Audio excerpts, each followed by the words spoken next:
Table. We have an opportunity in this election to turn the page on a decade of Donald Trump, who has been trying to keep us divided and afraid of each other. We know that is who he is, but North Carolina, that is not who we are.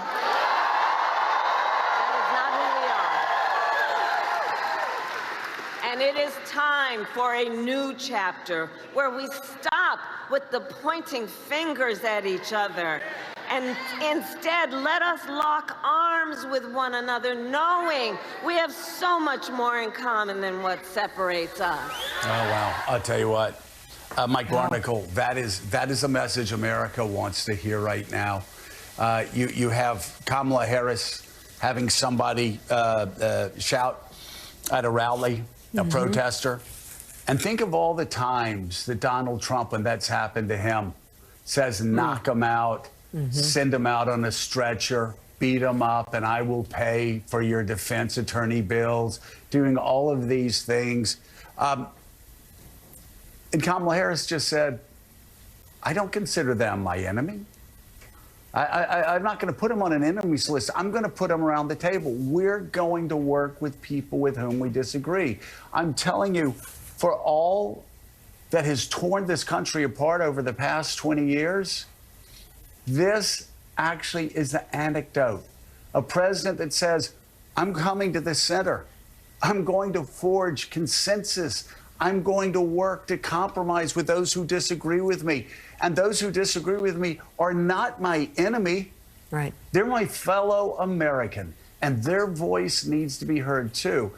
Mike, I'm not sure when such a fundamentally decent message that could unite all Americans. I'm not sure when that became radical, but I will tell you, contrasted to Donald Trump's language, it's pretty dramatic.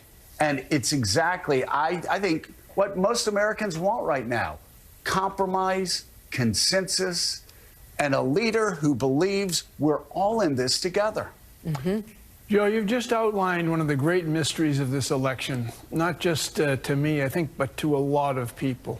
How is it that we are confronted with a choice between a woman, Kamala Harris, who is speaking common sense to the American public right now, talking about bringing people together, talking about bringing this country together that seems to be so divided, running against someone whose language and behavior would be abhorrent to any parent if they thought about his impact on their children. Maybe we're not thinking enough about the country and about the children of this country, our children, our grandchildren, in terms of who leads us. Who do we want leading us? Do we want a good example leading us, not just here in the country, but to the world? Or do we want the language and the behavior that we've seen evidenced by Donald J. Trump for decades now? And entrust him again with the presidency of the United States? Eddie, I don't know. I don't know the answer to why more people don't think about these things when they look and hear him. You know, I don't either. There are fears, there are grievances. There's a sense that folk are losing their country. There's the divide between rural and urban, the divide between South and North, South and Northwest. The West. I mean, it's all of these divisions that, in some ways, are historic, Mike. But I'm not. I honestly am baffled, and I guess I should say it heightens my sense of anxiety. And the anxiety in the country, because I think a lot of people in the country don't understand how we got here and why we are still here, seems to me. You know, Mika, we had played off the top of the show after Donald Trump and people on another network feigned shock at a stray comment that Joe Biden made and then took back, and that Kamala Harris distanced herself from. He said that in his speech, attacked that. How could anybody be president if they divide America? And then we played what he said yesterday. And I just want our viewers to contrast what Kamala Harris said about a protester. I want people who disagree with me at the table, talking about consensus, compromise, locking arms together as one nation, e pluribus unum, out of many one. That's her closing message. And I thank God for that closing message, because we as a nation need to come together. We need to come together. But what did Donald Trump say yesterday? That the people running against him were corrupt, horrible people. That Joe Biden was the worst president ever. That Kamala Harris was low IQ, stupid, which is interesting because he beat her in a debate. He also contributed to her in 2014. She beat him badly in the debate. She beat him badly in the debate, humiliated him. He wouldn't even go on 60 Minutes after that. He said that Barack Obama was a disaster, called Democrats communists, said that Mark Milley, the man that he selected as a chairman of Joint Chiefs, who was one of the most highly decorated soldiers of our generation, was, quote, not a real general because he didn't support Donald Trump's overthrowing of the Constitution. He called other Democrats Marxists. He called a Democratic Senator Pocahontas. He said Democrats were grossly incompetent. And the cherry on top was when he pointed to members of the press doing their job, reporting on what he says in a hostile environment, and called them scum. That is the difference. That is the choice. It's not really a difficult choice to make, even though there are people doing backflips and trying to justify that. If you believe in Madisonian democracy, if you believe in our constitutional republic, if you believe in checks and balances, if you believe that actually supporting leaders of NATO is more important than supporting the communist leader of China, the communist leader of North Carolina, the former communist leader of Russia. But that's where we are. And I thank God that Kamala Harris is talking about bringing us together and uniting us as a country. We'll have much more of Morning Joe Weekend after the break. When your home needs work, where do you go? Angie. Angie? That's where Angie came in. With Angie, find top-rated certified pros in your area. Plus, compare quotes and pricing to help you get all your jobs done well. Find top-rated certified pros in your area at Angie.com. Shopify's point-of-sale system helps you sell at every stage of your business. With fast and secure payment, card readers you can rely on, and one place to manage it all. Whatever the stage, businesses that grow with Shopify. I didn't have to spend my life trying to find my calling. Mine found me at an early age. There was no question of what I wanted to be. It was just a matter of how good I could get and how far I would go. At Ram, our calling is to build trucks. So when you find your calling, nothing can stop you from answering it.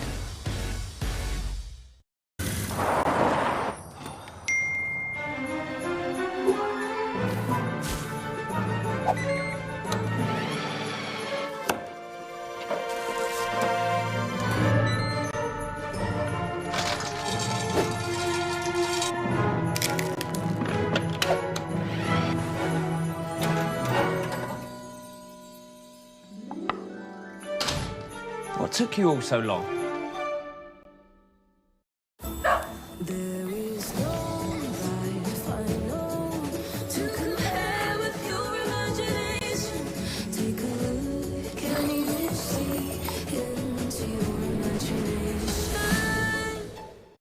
The holidays are here.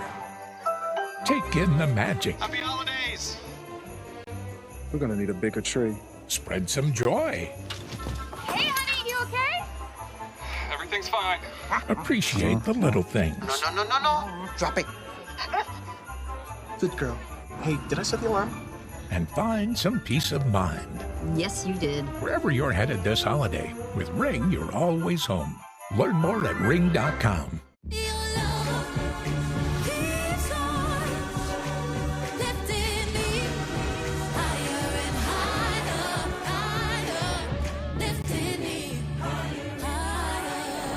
Pandora.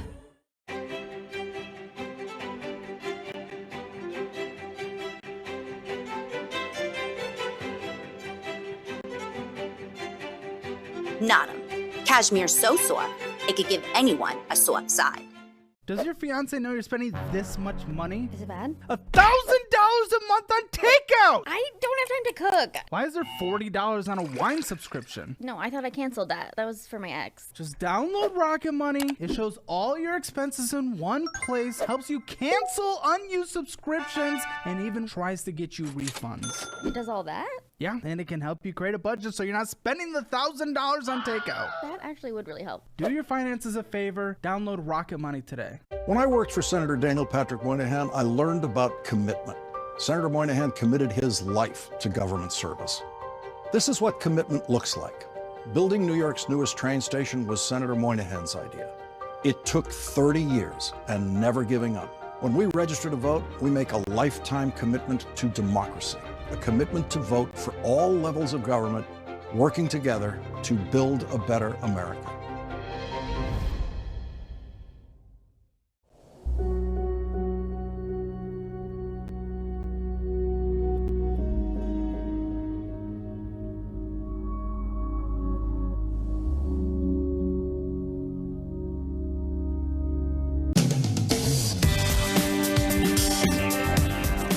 Chris Matthews, I want to go back to Kamala Harris's message of consensus and of unity that Joe was talking about, because not only, as Joe pointed out, is she laying it out so well compared to Donald Trump, who is, carnage speeches, garbage can speeches, and retribution and darkness.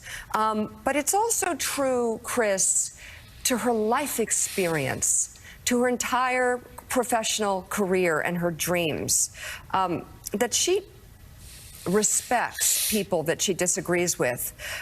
She tells the story often of when she was serving as an attorney or as a prosecutor protecting the innocent or people who had been victims of crimes, that she would never ask somebody that she represents, are you a Democrat or are you a Republican? The question would be, are you okay?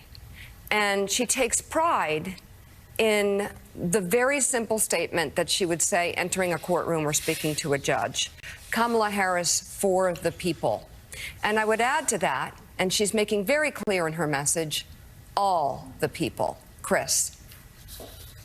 You're really talking about her professionalism. And I think one of the great things of this campaign came 2 nights ago at the Ellipse. They had the big crowd, a great advance operation, tremendous turnout of people. And look at the speech she gave. I mean, go back and read that speech.